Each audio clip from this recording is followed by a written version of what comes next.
You're listening to Metal Matters, a weekly Gimme Radio podcast. I'm your host, Mike Hill. If you like metal, punk, hardcore, or anything extreme, you've come to the right place. So subscribe and never miss out.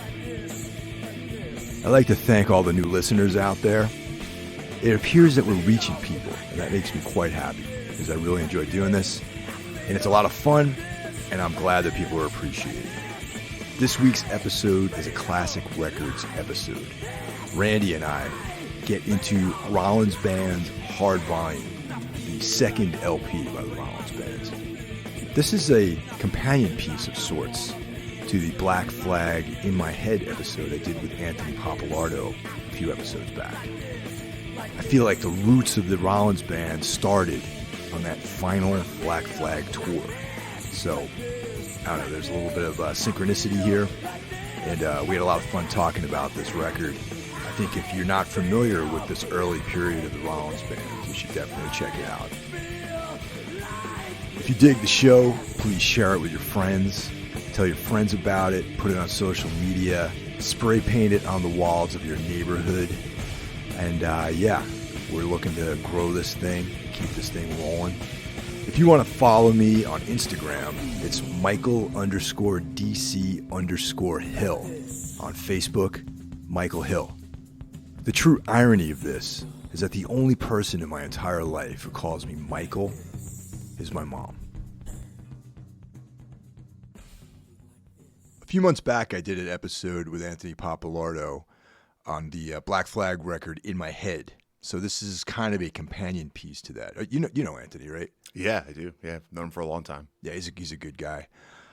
Because in some ways, the roots of the Rollins Band sort of started in that final Black Flag tour with Black Flag, Gone, and Painted Willie, because Andrew Weiss and Sim Cain were in Gone with Greg Ginn. So I'm led to believe that the groundwork for the Rollins Band may have been started on that tour. Yeah, that makes sense. I think those guys have alluded to that, before that's where the seeds were planted. I also have another theory that maybe the root of Greg Ginn's sort of problem with everyone, with the world in general, and Henry Rollins and ex-band members is maybe he might have stolen his rhythm section and gone on to fame and fortune with the Rollins Band. Do you think there's a possibility of that being the case? Yeah, sure. I think that's a possibility. I also think he can just get over it, Some people just hold on to stuff, I guess, though. Yeah, I mean, this isn't a Greg Ginn or a Black Flag episode, but I'll just say this. Since those guys left Gone and they formed the Rollins Band, I like everything they've done moving forward, at least for years after. Ginn, on the other hand, after the second Gone record, I can't say there's one piece of music he's ever made since then that I really back or enjoyed. I tried to fool myself all those years too, all through the '90s, because I had such reverence for Greg Ginn and Black Flag and SST Records and just the overall work ethic that Dukowski and Greg Ginn and Rollins put forth. That stuff was like very much an influence on me personally and creatively and just the way I go about doing things. But I did fool myself into thinking that those Ginn and Gone records and all this other stuff he did after Black Flag was good. And I went back to try to listen to it, and a lot of it is pretty unlistenable, really. Yeah, it's tough. I have too. I've gone back through the years and checked out some of it and revisited some of it. Not a fan. And we're not even going to talk about the quote-unquote Black Flag reunion that both of you and I checked out live. We're not even going to get into that. I don't even know what you're talking about. We're going to forget all about it. Good idea. So Hard Volume by the Rollins Band. That's the second LP by the Rollins Band. There were records prior to that, but that technically was Henry Rollins. Henry Rollins and the wife-beating child haters, things like that. You know what I mean? Hot Animal Machine, like that kind of stuff was like almost like solo records, like sort of attempts at doing his own thing before he solidified this band. And this is a classic lineup. It's got Andrew Weiss, all about that bass, as they credit him with. Oh yeah. Chris Haskett on guitar, Sim Cain on drums, and Henry Rollins on vocals. Also, Theo Van Rock, always credited on every record. their live sound engineer and producer on a lot of their material. He was also the producer. Yes. And a fun fact about Theo Van Rock, his God-given Jesus name is Theodore P.M. Van Eerbergen. A Dutchman, obviously. I understand why they may have shortened that and simplified it. Yeah. Hard Volume was produced by Theo, engineered by Ray DeLeo, recorded July through December 1988. The original record label was Texas Hotel, but that record has since been re-released and repackaged in a couple of different ways. One of which is the 21361 imprint that Rollins ran, and that version is a little bit different than the original version. Yeah, isn't there also another CD reissue that came out on a label called Buddha at one point? Yeah, that I'm trying to determine what that actually was, because there was concurrently in 1999 that record came out. There's like the Buddha record, and then the 213 reissue of it seemed to come out right around the same time. So I'm not exactly sure what that's all about. Yeah, me neither. I'm not sure. But I'd like to focus primarily on the original version. Of course, we could, mention these reissues and stuff, but the original version, the LP is 39 minutes and 3 seconds. The LP on the Mitch Burry side features Hard, What Have I Got, I Feel Like This, and Planet Joe. And then the Joe Cole side has Love Song, Turn Inside Out, and Down and Away. Now, the CD version of this record has a 34-minute and 3-second live cover version of Move Right In by the Velvet Underground. But this jam has been titled Joyriding with Frank. Yes. And you were listening to that when I came over today. Yeah, because I'm familiar with them covering that song, but it's been a long time since I heard this massive 30-something minute version of it. Because I don't have this CD with that on it. Really? Yeah. It's pretty awesome. I mean, it's worth it just to listen to Weiss go like bananas on the bass, dude. That song goes to a lot of wonderful places, in my opinion. Yeah, usually in heavy music, I'm not a fan of slap bass. Has its place in funk and R&B and stuff like that, which I enjoy. But he just goes nuts through the whole song. There's plenty of slap bass in there, but just his bass playing through the whole song is tone too, which is always great. But it's just like 30-something minutes of him just going insane. It's great. Now, something cool about that song is Joyriding with Frank is a reference to Blue Velvet. Fuck, I never realized that. Yeah, you know what? Because when the song kicks off, Rollins goes, "This is it." And Dennis Hopper as Frank Booth, when they take Jeffrey, played by Kyle MacLachlan. Yes. When Frank Booth walks on him and Isabel Rossellini, there's that intense scene where he's like staring him down, and he's like, "Oh yeah, man, you're gonna come to Pussy Heaven with us." And they jump in the car and they go, careering out into the night, Right. And they finally get to that sketchy club that they take him to. Yeah. And Frank Booth goes, "This is it." Hence the title, Joyriding with Frank. God damn, I never even connected those dots. It makes sense to me now. Yeah. It's, I don't know, I love that shit, man. I love when it's like, it all sort of comes together sometimes, you know what I mean? When you love a band and you love like an artist so much, and then you realize they're into a lot of the same shit that you're into. And like, Rollins was in David Lynch. He was in The Lost Highway. Right. He had that bit part as the prison guard. Right. So I don't know. There's like a cool like synchronicity with a lot of this stuff. I don't know if you mentioned it too. That is not, that track was recorded live in 1988 on tour in Linz, Austria. That's not a 30-something minute studio jam. It's a live jam, which makes it that much more intense, I think. Yeah, the Rollins Band, unlike a lot of contemporary bands, and I don't mean this in any way disrespecting anyone, in a lot of ways they're the bridge between 70s rock and like modern like heavy rock, heavy metal kind of stuff, in my opinion, because you would listen to live versions of songs that Led Zeppelin does, right? You listen to some Sabbath live recordings, you listen to Thin Lizzy live, and it's like a band playing live. It's like just loose enough to give it this like vibe, but you can tell that the songs have been played an infinite number of times, and it's completely this like tight musical expression. And that, you listen to Zeppelin on The Song Remains the Same, and there's like these explorations that they go into, these like collages of musical expression that the band goes into during that show. And I feel like the Rollins Band is good like that. You know what I mean? It's what I love about it. And it's funny you mention Zeppelin's, and especially The Song Remains the Same. I just watched The Song Remains the Same for the first time in forever. And I'm glad you mentioned Zeppelin in particular, because I was going to say the Rollins Band, especially those early days, it was a heavy, heavy blues influence, but a rock blues influence. They're one of the only bands I feel that did blues in heavy music after the 70s the right way. You know what I mean? Yeah, I mean, this is one of the only. Few of the bands I could point to, like say, I Hate God or something. They're Yeah. very bluesy, in a Sabbathy kind of way. Laughing Hyenas, of course. Yeah, especially the last Hyenas record. But yeah, man, the live versions, and the Rollins Band did put out a lot of live recordings and bonus tracks and stuff like that, but they were just so powerful live, man.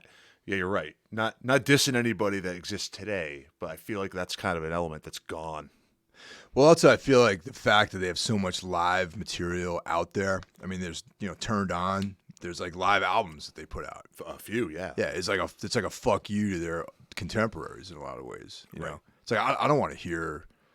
There's a lot of bands that I don't want to hear live recordings of. You know what I mean? Because I'm in a band that I don't want to hear a live recording of, because it sucks live. To listen back to some set you played, and you can hear all the fucking mistakes you made and everything. Fuck, dude, I never want to hear live recordings Yeah. of shit I do.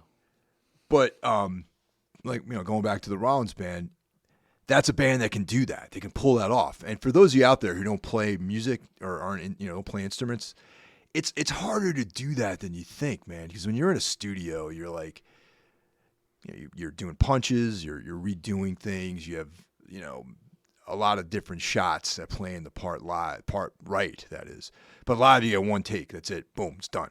Right. And the looseness that they have, but also the competency at their instruments allows that band to record something live and then put it out there for people to listen to and to have confidence in it. We've come across this. We've done a lot of talking about Rollins Band, Black Flag, through some of these episodes we've done through the years.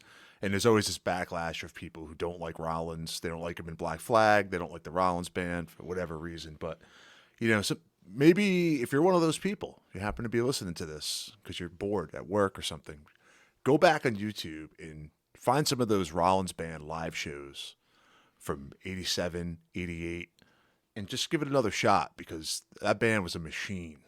Absolute machine. Oh, yeah, totally. Another thing that I uncovered during research for this episode was one of the sides on the LP is the Mitch Bury side, okay? Now, for any of you out there who have been reading, Henry Rollins's writing, you're looking on the backs of, liner notes of records, you'll notice that there's always a credit, a thank you to Mitch Bury of Adams, Mass. Yep. And for all this time, I've been wondering who the fuck this guy is. So I read an interview with Dave Markey, who did a film called Reality 86, which covered the final Black Flag tour.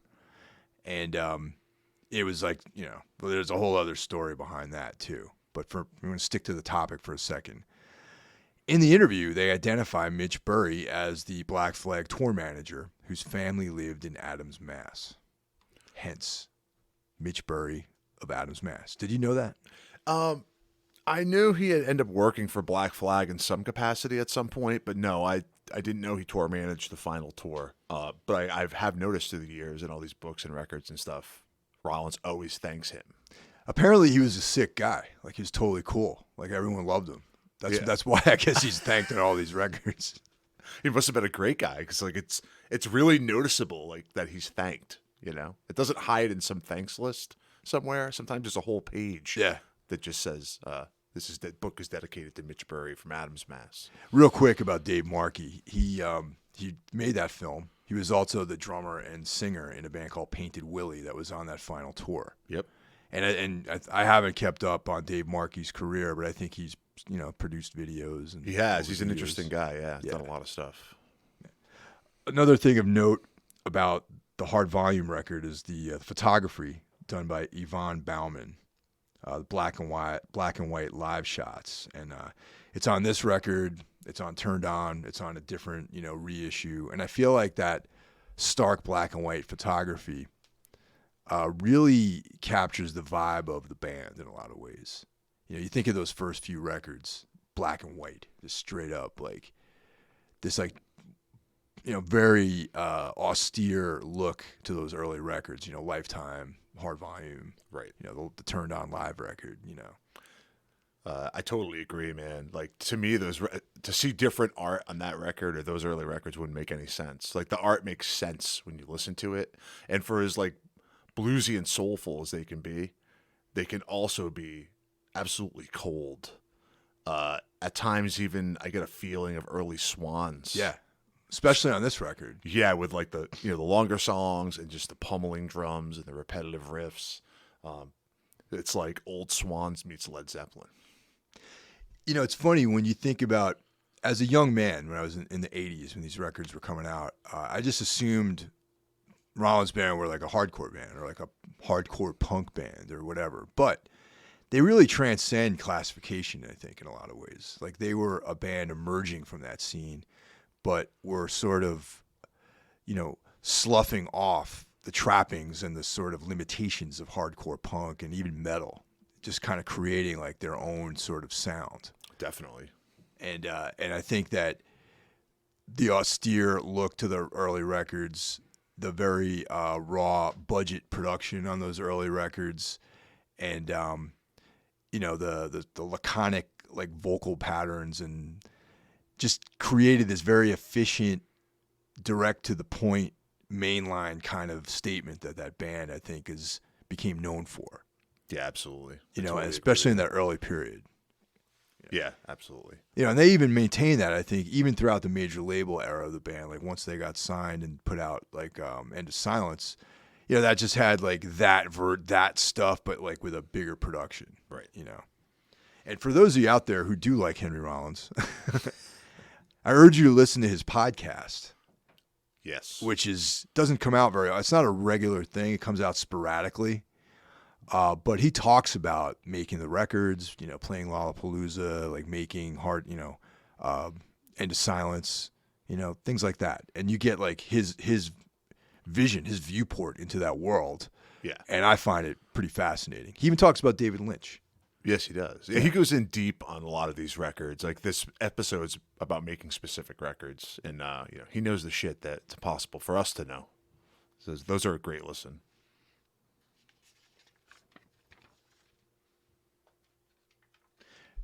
I can't stop thinking about the Reality 86 movie, because I watched that this past week, and even though it's got nothing to, it's peripherally related to this. Right. Dave Markey was saying that when he filmed that, he wanted to, first person he approached was Greg Ginn and SST Records. It made sense, right? They're on the tour. Painted Willie was on the label. Right. He documented what became the final Black Flag tour. So he approached Greg, well aware, fully knowing that if Greg agreed to release it, he would never see a single cent for his efforts. That's just how Greg Ginn and SST rolled, I guess. Oh, You know yeah? what I mean? I never heard that. Yeah. So Greg and Dave Markey watched the film in its entirety, whatever cut he had available. Okay. After they watched the movie, they jammed together for hours, and that was the last time Dave Markey ever saw Greg Ginn. A few days later, he called him up on the phone, and he says, "If that movie comes out, I'm going to stop you." He's going to fucking stop him. I wonder what that was based on. Like, what was he so against? I don't know, man. I mean, no one's ever going to know the true story of that band or the machinations of what went on with Greg Ginn until he's dead, I think. Yeah, even then, man. I mean, yeah, the whole Greg Ginn saga, man. It's something else. I mean, the real story behind that guy is never going to come out until that guy's dead and gone, and the people are going to be like, well, I'll speak freely now. I don't have to worry about, El Duce, Greg Ginn, coming after me. Right. Know? Well, it's fine. I communicate, through the internet. I don't know if you've ever heard of the internet. Yeah. I communicate with this guy Brant Palco, who does a podcast called You Don't Know Mojack, which we've talked about before. Yeah. It's based going through the SST Records catalog, 1 through infinity. And he's had Dave Markey on. They've talked about, a lot of these records we talk about. And I guess the Reality 86 thing was obviously never officially released, but it pops up on YouTube. It's still on YouTube. Right. Well, they were saying on their podcast that it's on YouTube and then it's not. It's on and then it's not. So like somewhere along the line, Greg Ginn is probably spending his time making sure this thing gets taken off of YouTube, I would assume. That makes me sad, man, because Yeah. I still, despite all these, you hear these stories about Greg Ginn and you want to think he's a cool guy because to me, I think he's a genius. In my opinion, Greg Ginn is he's like Jimi Hendrix to me. He's a genius musically, and I think that even the guy had in that Reality 86 film, there's a thing where he rigged some scenario up where he was playing his guitar through like a keyboard synthesizer or something. And Right. The guy's he's a one of a kind sort of creative force, in my opinion, and it sucks that you hear time and time again all these terrible stories about him, and it just makes me sad. Yeah, I agree with you, man. I mean, it's one of my favorite bands, and for it to end like it ended and continue to go the way it's gone is just sad. But the Rollins Band, I think was in the beginning not so different from Black Flag sonically, but then as time went on, they morphed into completely their own sort of identity. Yeah, I agree with that. And in the early days, Henry was like, the last Black Flag singer, the guy that was reviled by a lot of people, going out on his own. And I think as time went on, especially during the end of the 90s, a lot of people didn't even know that he was in Black Flag. I mean, oddly enough. Right. You know what I mean? Yeah. Well, yeah, the Rollins Band had become its own thing. They started to get, bigger, play Yeah. Lollapalooza, signed to a major. This new group of fans come in that have no clue. There's the I'm a Liar, the Liar video came out. Right, on MTV and in heavy rotation, I believe. Yeah. So, yeah. People had no idea. It was like fans of the Red Hot Chili Peppers and Beastie Boys were being exposed to Henry Rollins and the Rollins Band, and they had that context, and they weren't necessarily people that had seen Black Flag play at, small clubs or whatever, DIY venues. Right. People had seen Rollins on Lollapalooza, Right. But the Hard Volume was that early period where it was like nonstop touring on their own, playing in front of small houses for the most part, and records made on these like shoestring budgets. And it was just, I mean, if you think about it for a minute, you got this band, Black Flag, who, was a successful band. Like they were, touring relentlessly. That ends. You put all of your eggs into this basket. You're like, go all in. You go deep. You're the one guy who doesn't quit the band or get thrown out. Yeah, true. Right? You push hard, and suddenly it all comes to an end. You're going like 1,000,000 miles an hour, and then you're going 0 miles an hour, and you're in a dead stop. So what happens? Do you go get a job at McDonald's? Or do you go back to school? You ever remember that back in when we were younger? It's like, you're in your early 20s, you're touring, you're doing bands, you're like trying to make that shit real. Then your band breaks up, and then one guy sells all of his gear, and he's like, I'm going back to school, man, Yeah, yeah. And then there's like the guys who don't. And then there's like, that's what I mean. Rollins is one of those guys. He's like, this is what I'm doing with my life. So what's the next thing? Yeah. He's not going back to Haagen-Dazs. Nah, what's the next thing? And then that's what the Rollins Band became. Right. You know, and out of all the records, this one I think really sits high on my list because of lyrically I think there's the sort of traditional angsty lyrics that he writes typically, but I think some of these songs have like a very raw emotional like feel to them, and this is my preference over Lifetime, which a lot of people cite as their favorite Rollins Band record. I will say Lifetime, Hard Volume, and End of Silence to me are all pretty much perfect records. This definitely has a little more of what I like about the Rollins Band with the longer bluesy Swans jams. Lifetime doesn't have as much of that. It has a few of those on there, which is good. But I bet you this probably isn't most Rollins Band fans' favorite album. But I think it's a great one.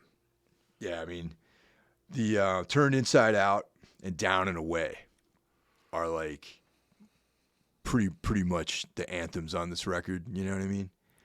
And then there's a song, I Feel Like This, which literally those are the whole lyrics of the song.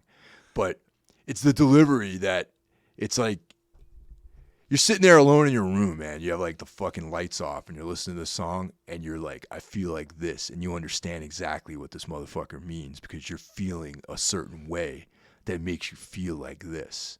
And that's what I'm talking about on this record, man. Like you cannot deny some of the emotions on it. You understand what this is. Yeah.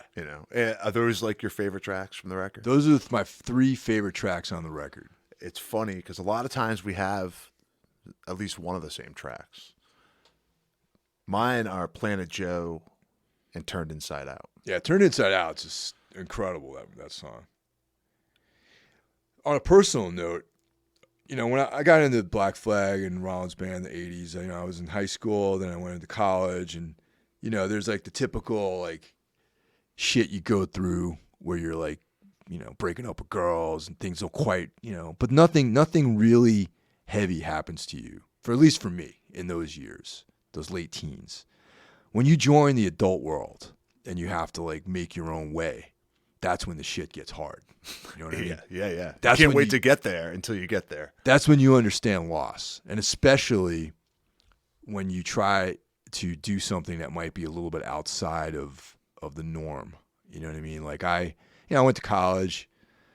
By the time I was 21, up until the time I was 21, I thought I was going to lead like a regular life. I thought I was going to like, get married, have, a regular job,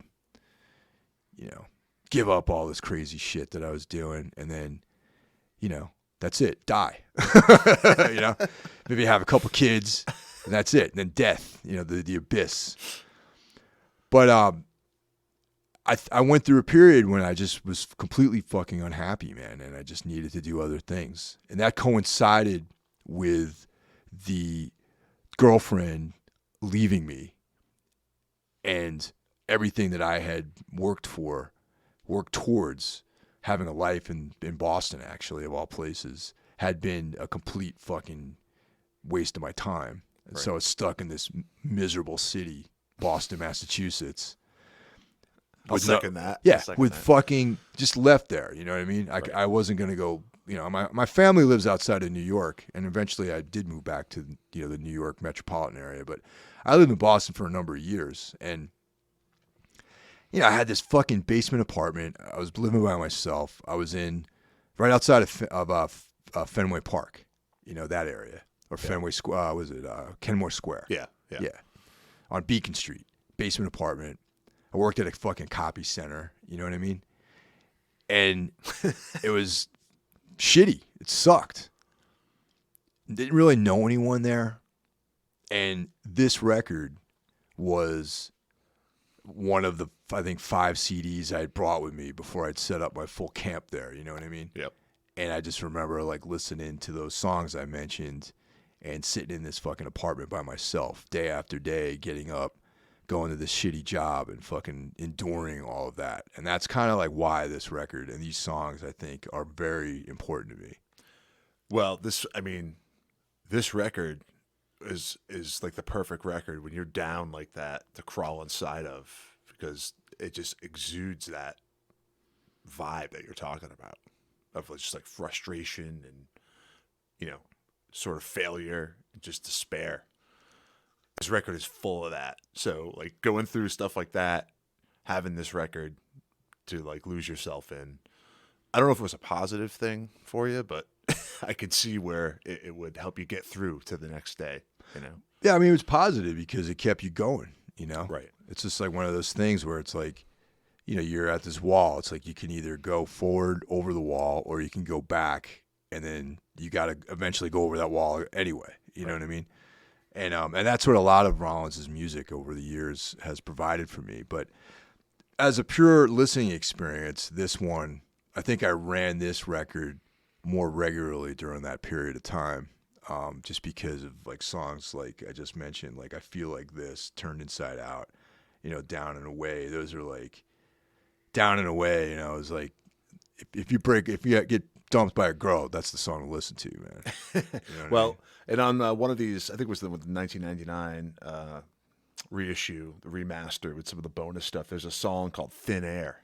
Yeah. Which is one of my favorites. Doesn't appear in the original album, but I don't think that song turned up anywhere else. No, on I a don't release, think so did either. it? No, not to my knowledge. Yeah, I thought that song I also like a lot. I mean, I like every song on the record. But. Yeah, Down and Away has the classic line, "The closer I get, the farther away you feel," repeated over and over again, and it's just like the best, you know. Yeah, some of the remasters, though they did take out the 32-minute jam, have some pretty cool stuff. There's like session outtakes, you know, Tearing, which ended up on End of Silence. Yes. You Didn't Need, End of Silence. also ended on End of Silence. Ghost Rider, which is like the Suicide song cover.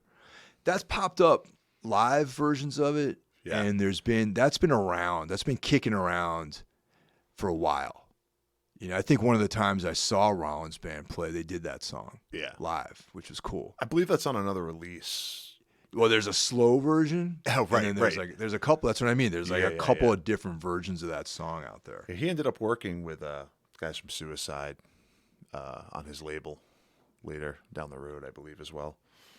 And then the July '88 demo, What Have I Got? Thin Air, which you just mentioned, and a demo of Down and Away. Yes. So I recommend getting both versions of this record. Yeah, absolutely, man. For the completist. Yeah. I mean, shit, man.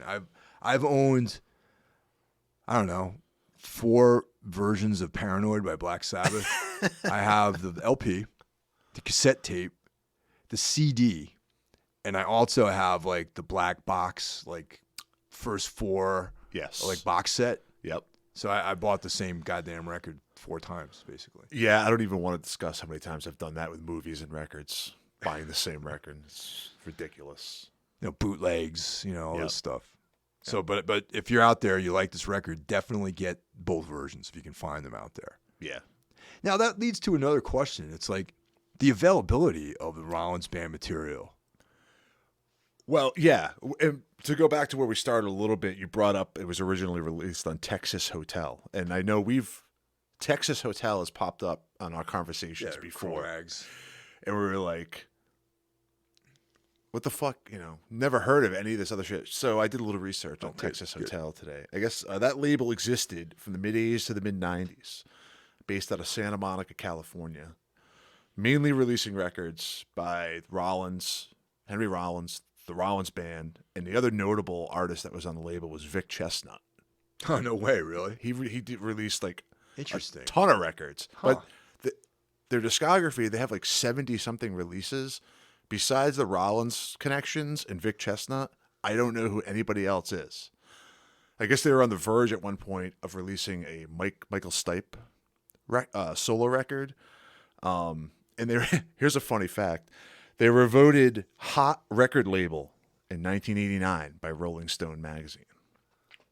Weird. You know, no offense to Rolling Stone, but maybe they don't know what the fuck they're talking about over at Rolling Stone sometimes. But that just goes to show you about like the Rollins Band. Like they weren't, I mean, you know, what did I know back then? But Texas Hotel, that wasn't something that was even on my radar. No, me neither. You know, and they weren't on some cool label. They weren't on AmRep. They weren't on, you know, touch and go. Even though Rollins did work with Quarter Stick on something.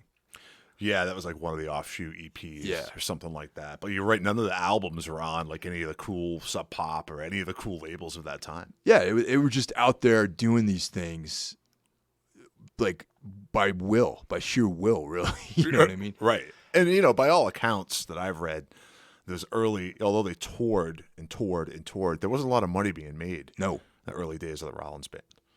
And a lot of people have come on board during that major label era, like with, like we were talking about End of Silence, which is a great album. But that's when the publishing money showed up, and that's when, like, the advances and the big tour opportunities came. Right.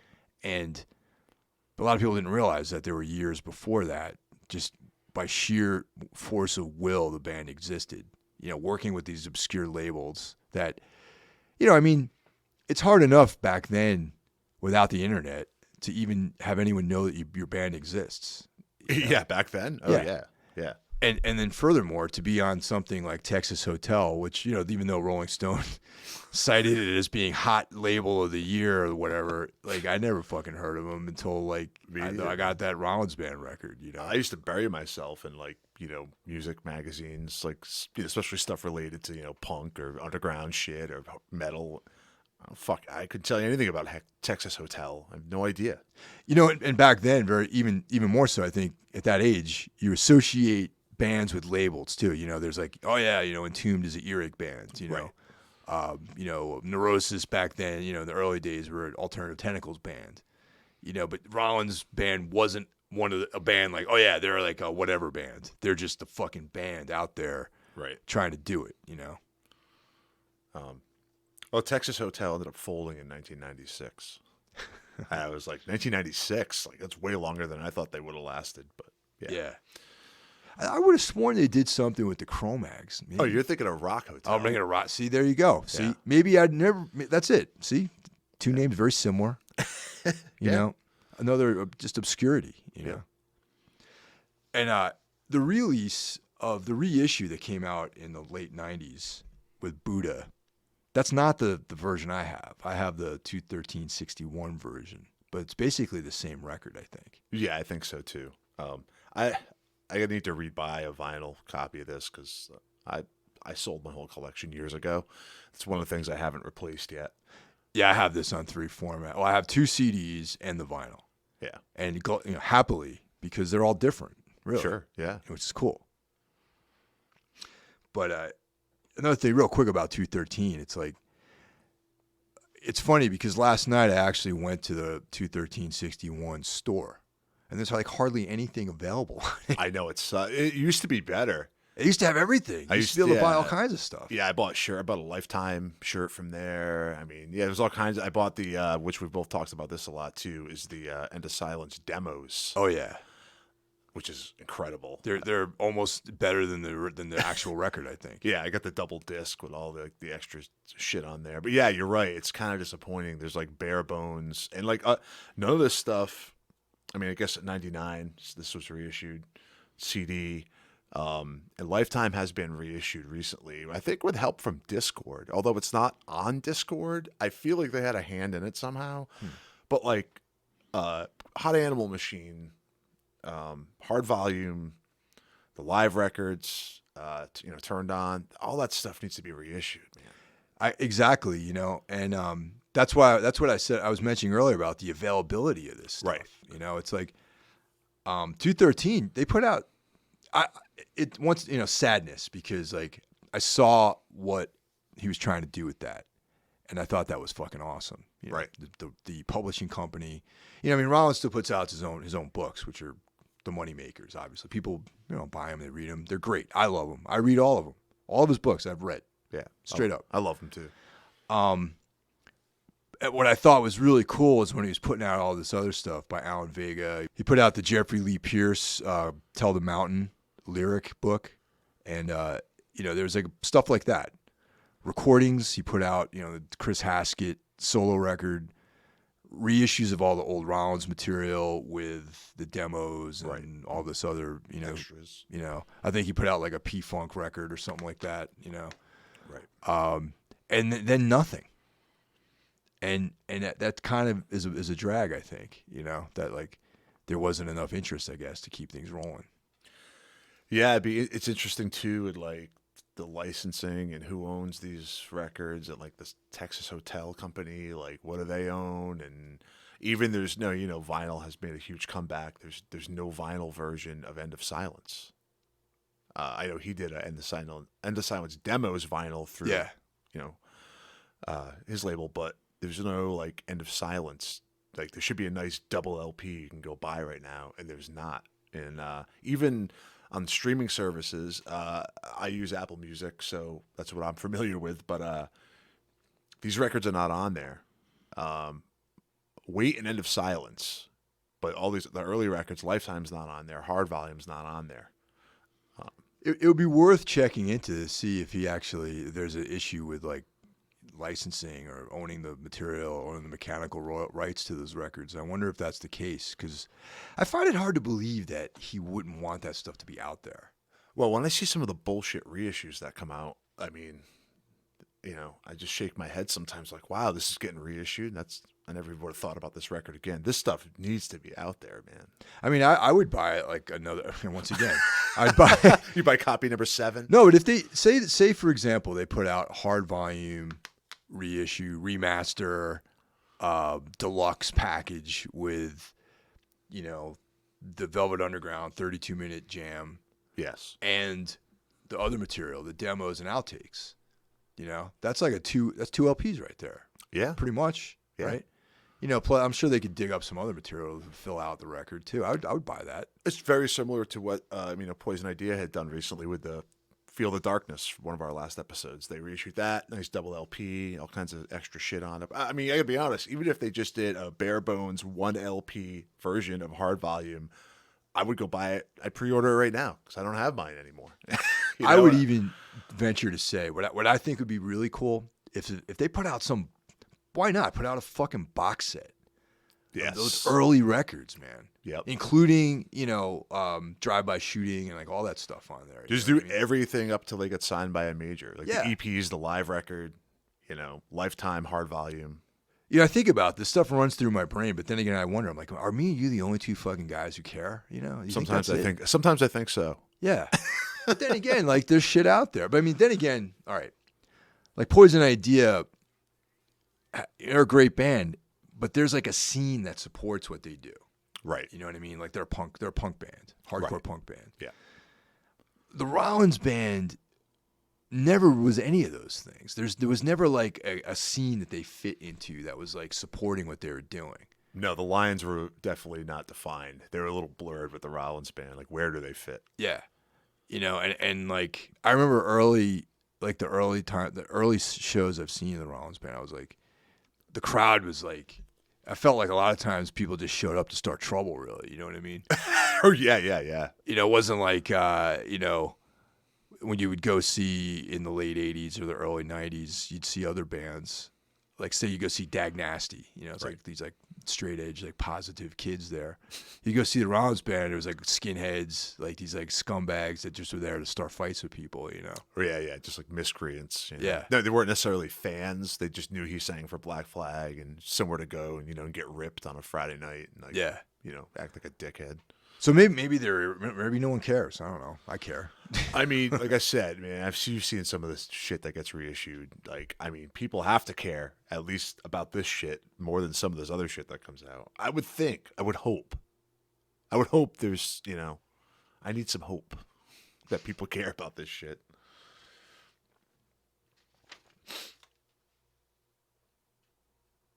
So I'd be interested to hear people's thoughts about this. Am I completely at this late stage of my life becoming delusional about what people care about?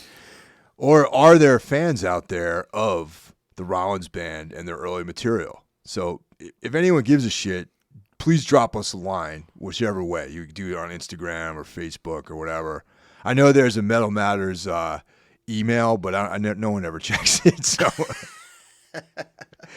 maybe I should check it. Maybe there's like some stuff. It's not really my email though. It belongs to Tyler, the CEO of Gimme Radio. I'd like to think he would forward you any. Maybe he doesn't check it either. I don't know. Okay. But we use it to log into the account to, put all this stuff out for you guys. So it's what we administer the show with. And that's why I never answer the email or look at the email, because I don't handle any of the actual behind-the-scenes financial end of this thing coming out every week. So there you go. If you want to talk about this thing, you got to hit us up directly. Go straight to the source. Street-level communication. Tell us we're wrong. Yeah. But yeah, thanks again for listening. And that's Rollins Band Hard Volume, a classic record from the late 80s.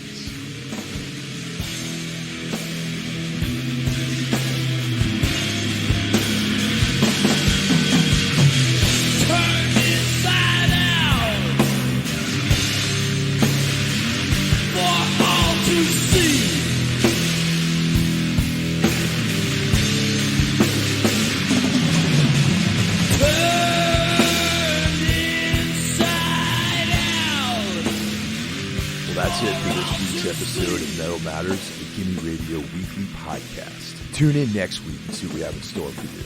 The show is available on all streaming platforms, Apple Podcasts, iTunes, Spotify, etc.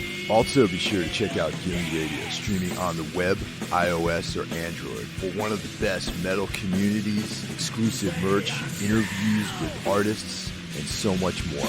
I'll catch you guys next week. Take care. See the monster! Feel the beast! Laugh, laugh, laugh, laugh out loud!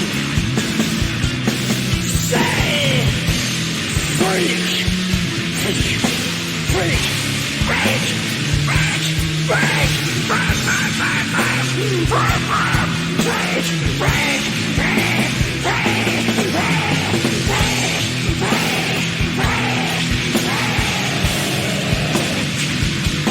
Take this!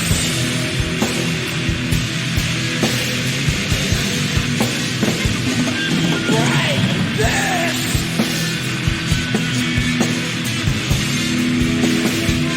Your passion!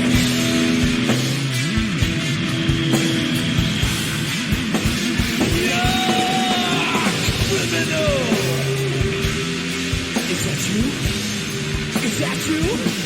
Could that be you? Could that be you? Could that be you? Could that be you?